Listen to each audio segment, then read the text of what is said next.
I'm going to say something that might be controversial nowadays. I freaking love Star Wars. But I kind of feel embarrassed to say that nowadays because I feel like the stereotypical Star Wars fan is pretty bad. Maybe I'm just online too much, but the amount of hate shows like The Acolyte and Ahsoka got just because the main character wasn't a straight white male is saddening. These shows do deserve some criticism, but not for that. When Ewan McGregor has to make a public statement because of the amount of racism his co-star Mogus Ingram got, I wanted to cry. It's just so disgusting, especially because the people that are doing this are disregarding actual criticisms about these shows because they have no critical thinking skills and they just see something they don't like and assume it's automatically woke. It's not because it's woke. Woke is not a bad thing. It's because of the amount of baffling decisions that are going into these Star Wars projects nowadays. The action in The Acolyte is amazing, but the show itself is so slow. That's not because the main character is a black woman. It's because they spent 2 episodes on the exact same flashback scene. Ahsoka wasn't bad because women. It was bad because they decided that none of the characters could have any emotion whatsoever. I knew I could count on you.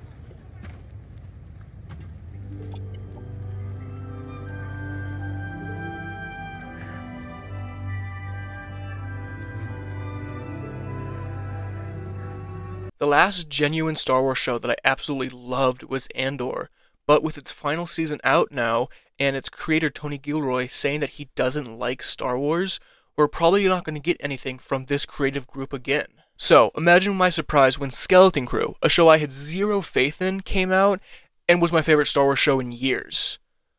Oh, but wait, what's that? Oh, great. It's the worst performing Star Wars show ever.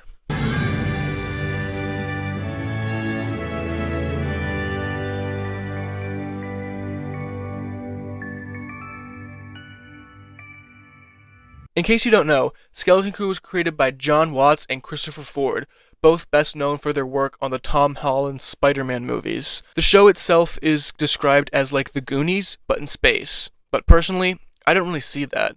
To me, the show just feels like Star Wars.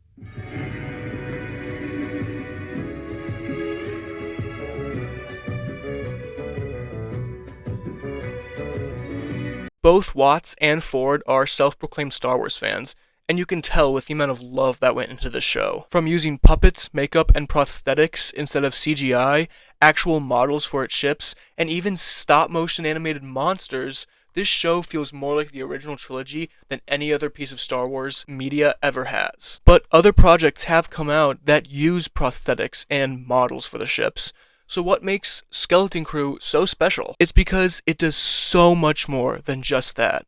Since the original trilogy came out, Star Wars fans have been chasing the feeling of watching those movies for the first time again, but no other Star Wars project has done that until now. The plot of Skeleton Crew revolves around 4 kids, Wim, Fern, Neil, and KB, who live on the planet At-Aten that's completely cut off from the rest of the galaxy. When the kids find an old spaceship in the woods and decide to explore it, it blasts them off into deep space, and they have to try to find their way home. This pretty simple plot allows them to do so much more than pretty much every other Star Wars project ever. The kids fight pirates, discover long-lost treasures, visit war-torn planets, and discover ancient mysteries, all in only 8 episodes. Remember, the original trilogy are pretty simple movies. You have the good rebels fighting the evil empire. It wasn't until the prequels that the more complicated things like politics, the Trade Federation, and midichlorians were introduced. Now, I don't know for sure, because I was born the same year Revenge of the Sith came out, so I don't know a time before the prequels, but I would guess that those movies are what spawned a lot of the complexity that plagues Star Wars nowadays, with fans arguing if this is lore breaking or what are the lore complications and what does this have to do with everything else in the galaxy. I have not really seen that for Skeleton Crew because it stays in its own lane and it does its own thing. I think the fact that to fully understand the Ahsoka show, you have to watch all 3 seasons of The Mandalorian with the Book of Boba Fett between seasons 2 and 3, all 4 seasons of Rebels, and all 4 seasons of The Clone Wars, plus the Ahsoka book, is just not the right way to make a show. Star Wars is not and should not become the Marvel Cinematic Universe. And as much as I love Andor, I have to agree with its biggest criticism, and it's that it just doesn't quite feel like a Star Wars show.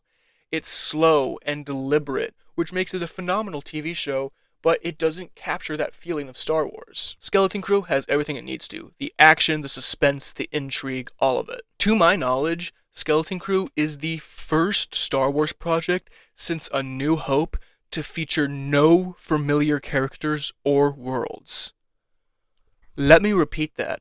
Skeleton Crew is the first Star Wars project since the first ever Star Wars project to feature all new characters and worlds. Well, except for this guy, who for some reason also appears in The Mandalorian Season 3. They didn't even have X-Wing pilot Carson Teva show up, who is in all Star Wars projects that take place around this time period, but he's not in Skeleton Crew. This helps the audience really feel like we are experiencing the galaxy for the first time again. We meet all the characters and explore all the worlds with the kids. It would have been really easy for the show to go to a planet like Tatooine or Lothal for an episode, but it doesn't. It comes up with completely new locations. It really helps us feel like we are on this adventure with the kids. At-Aten is completely cut off from the rest of the galaxy, so the kids have no idea anything that's happening in it. And to give the show credit, it doesn't really tell us, because it's just not things we need to know for this show. It has nothing to do with the Mandalorians, or the remnants of the Empire, or Thrawn, or any of the other Jedi that we know are still alive at this time. There is no political side plot, no random episode about some random side character to explain some random plot hole. What you see is everything you need. It's a breath of fresh air, not just for Star Wars, but for all media in general, as it seems like everything is rushing to be the next MCU. Sometimes your show can just be a show. All of this is why I think Skeleton Crew just screams Star Wars. Instead of trying to emulate the original trilogy through fan service, like recreating the first dogfight, doing the Death Star for like the 5th time, or giving Chewbacca his long-deserved medal, it just really makes us feel like we are experiencing the galaxy for the first time, with the crew. But recreating the classic feeling of Star Wars is not the only reason I love this show. If it wasn't attached to Star Wars at all, I think I would still really enjoy it, and a large part of that is its characters.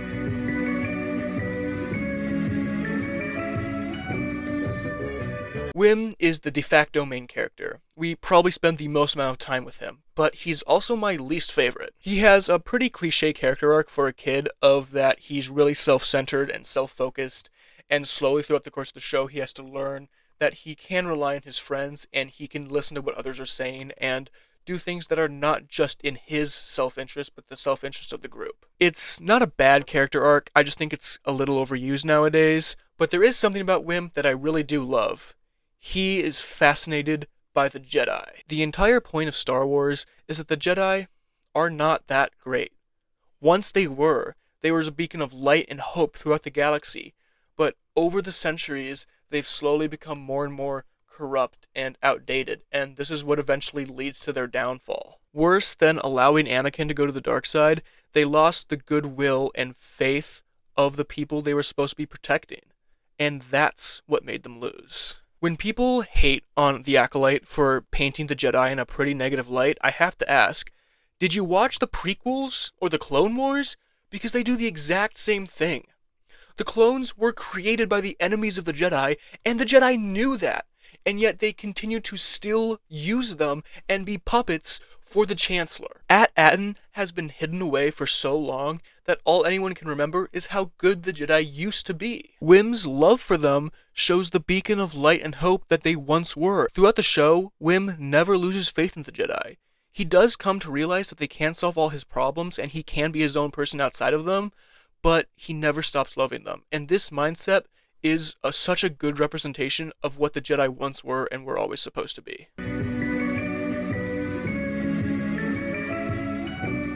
Even though Wim is the main character, Fern is the leader of the group, because she's the oldest. She immediately establishes herself as self-confident and bossy, but this facade quickly falls away once they blast off into space and she realizes how hopeless of a situation they are in. She is scared, terrified, but she still does her best to lead these younger kids, even if they don't want to be led.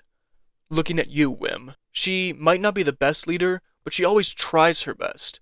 And she slowly learns that she doesn't always have to be that leader, and she can step back and let others take charge, or at least hear them out and listen to what they have to say. She can accept others' ideas and opinions while still maintaining her leadership. Actually, listening to your team and working together actually makes you a better leader. While Fern's arc is simple and not very often the center of attention, it's always there, improving in the background, and it's very well done.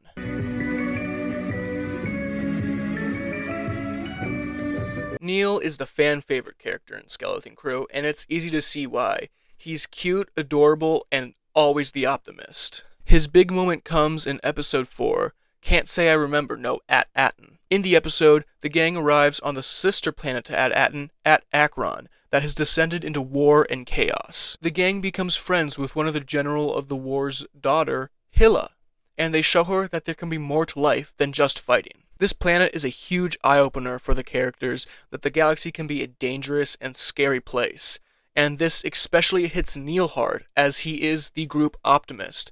But instead of crawling away and hiding, he decides to use his emotions to try to help others and forms a better connection with Hilla than any of the rest. It shows that even though Neil is a scaredy cat and soft and squishy on the outside, at his core, he might be the strongest out of all of the characters.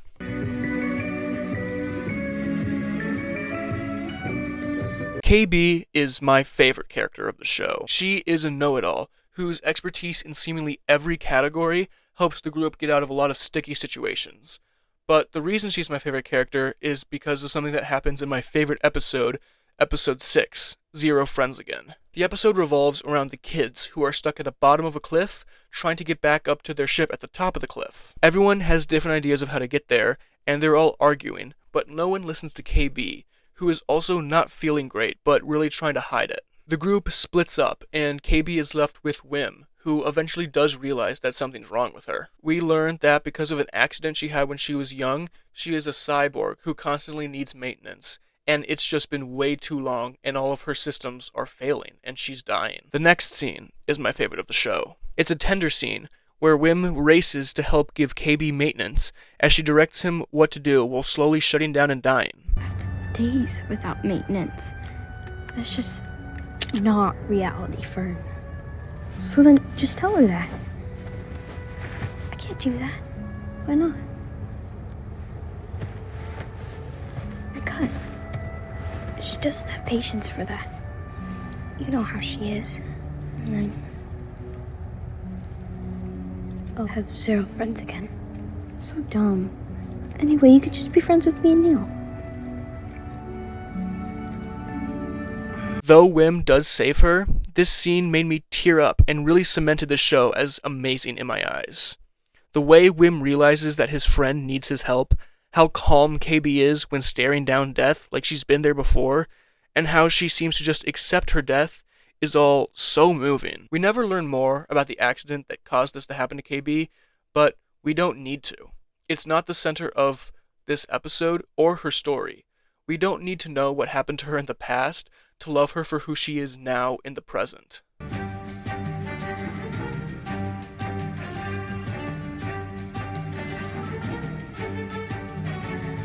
Jod Nanawood is the main antagonist of the show, but he's not portrayed like that for most of it. Through leaks before we knew anything officially about the show, the trailers, and everything else we know before we actually meet Jod, we're led to believe that he's a Jedi who will lead the kids home.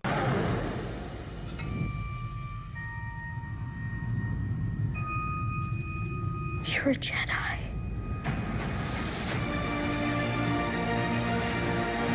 But that's not really the case. He is a pirate who is only helping the kids because he wants control of At-Aten, since it's a credit mint for the Old Republic. He can use the Force though, which gives his character a bit of mystery throughout the show. The final reveal is simply that he's a Force-sensitive person who was trained a little bit by a Jedi who initially survived Order 66, which I feel provided a simple yet satisfying answer. Throughout the show, we see Judge struggle between doing what is right for himself and what's right for the kids, which seems to be leading up to a eventual redemption for his character.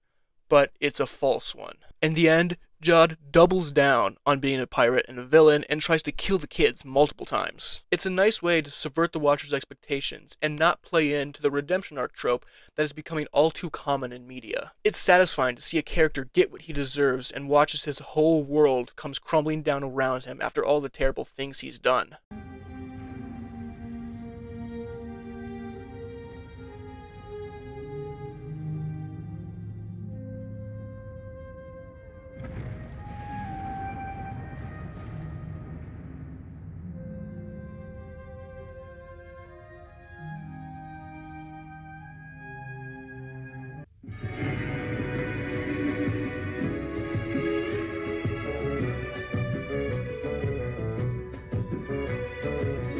Moving on from the characters, I think Skeleton Crew might be the best looking and sounding Star Wars show ever. The VFX and cinematography are absolutely phenomenal. Lucasfilm has always been known for its VFX, but I feel like this is the first show since Andor that has consistently looked good. I mean, look at it, it's freaking gorgeous.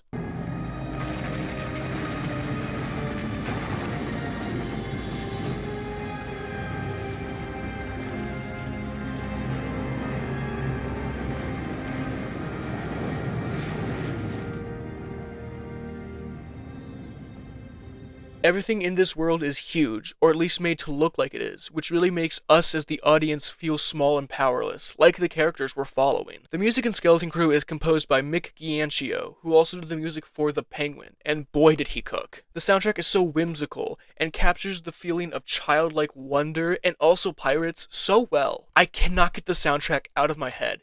Even the few notes they play during the intro are so good.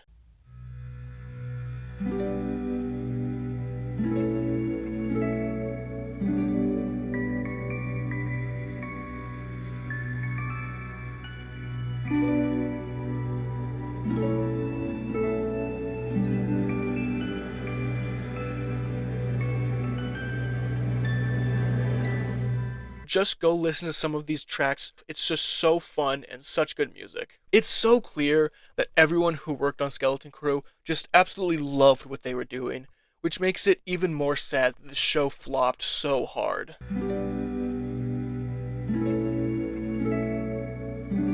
Star Wars fans aren't happy when a bad show comes out, but they're also not happy when a great show comes out. But honestly, I get it.